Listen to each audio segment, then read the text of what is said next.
Musi wa 2 January mainjuzi ndakakudzai kuti sekuru wangu wajakana nani na shamwari yangu best friend baba Misheki vakablesswa nemuShemarian zvikanzida kuti vange vachipuwa doro ravo mwene mumwe uti zvanda zvida vado unomwira kwanomwira atina basa nazvo kuti unotifungisa uchi hama dzedu dzatakasiya kuZimbabwe mawe zviri sei kule vanjinde ne zviri poka izvi ivi yenyu makapuwa zvikanziso ninde mubonomwa panyuweni ede tinonzwa kufara muzaka amen muroma ndima muneba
Saka ababa imima makambira kanzi nasi mbiangu apostara variko then makara skara skara wayakani presenta shamwari yangu baba Misheki saka apedza mwana umwe unosenga bhaketi rake wind handiti sanzi kuti munosvikira kwasula mamusina kupedza mushireni tipedze kupedza mushira musikana ungasipo samuchabatirwa nayo nezvimwe 5 zvikuru vauya wavazukuru vatevera uyo chisikana chanzitevera tanzitevera unoti unouya wakabata koma chopai asi mukuwasei chimbotendai muShemarian akakutengerai rudzidzo ini matendera ndiri kuda kuitaka ina handitombozi kuti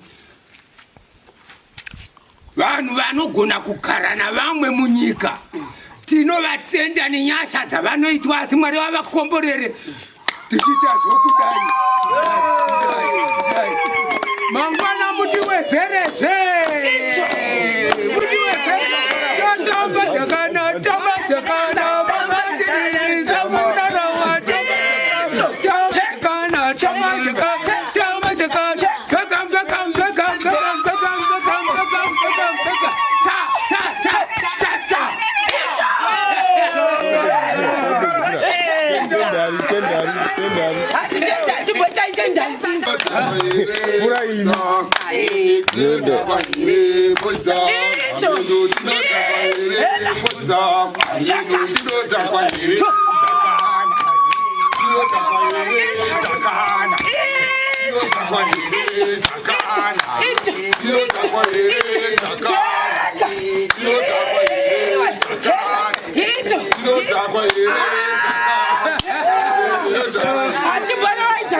chichiya chamamboita chimboita iche chakara yakarira ndiri kwagutu ndiye mamina kwa yakarira ndiri kwagutu bavarera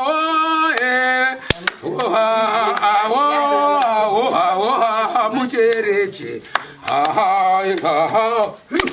icho makore ndiri magutu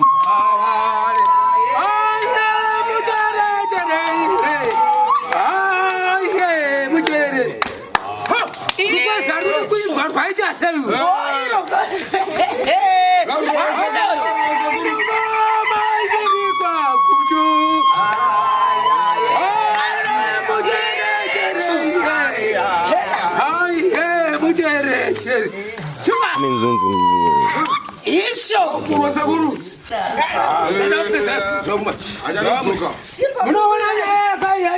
inonakidza ndeyekuti muno munzvimbo medu muno magutu tinogara tichipura tichirya zvakanaka timwa doro tichinzwa kusununguka zino isu tinoshanda toshanda nokuda kwokuti takaberekwa takasimba saka isu tinokuudza kuti titamba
tinozvirumbidza haugare noupenyu hwakanaka mwari akuropofadze navamwe vako waudzirwenyaya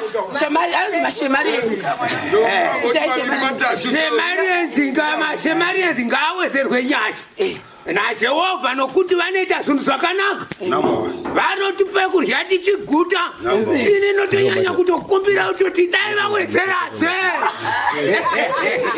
uraiti wakamirira baba misheki ndakamirira baba misheki tinoti pabva chimwe ngatigare munhu wenyu wamuinawo kwamuri ikoko dai mwari akukomborerai akupai maropafadzo asingaperi because imi musikatizivi muri kutionavo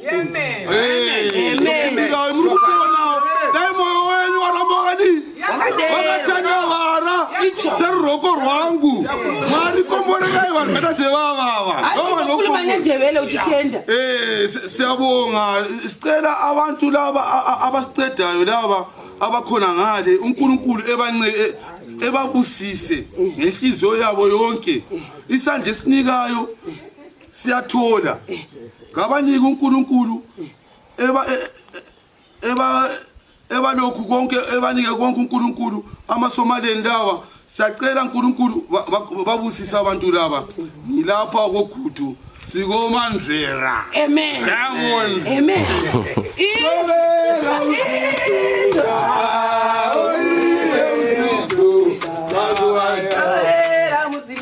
Bye.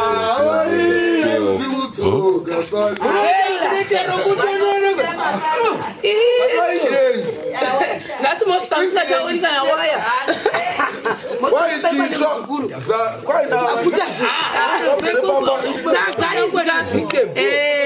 Tashita chipo chenyu. As usual, kamna kashita chipo. Toa yangu tashita shoni.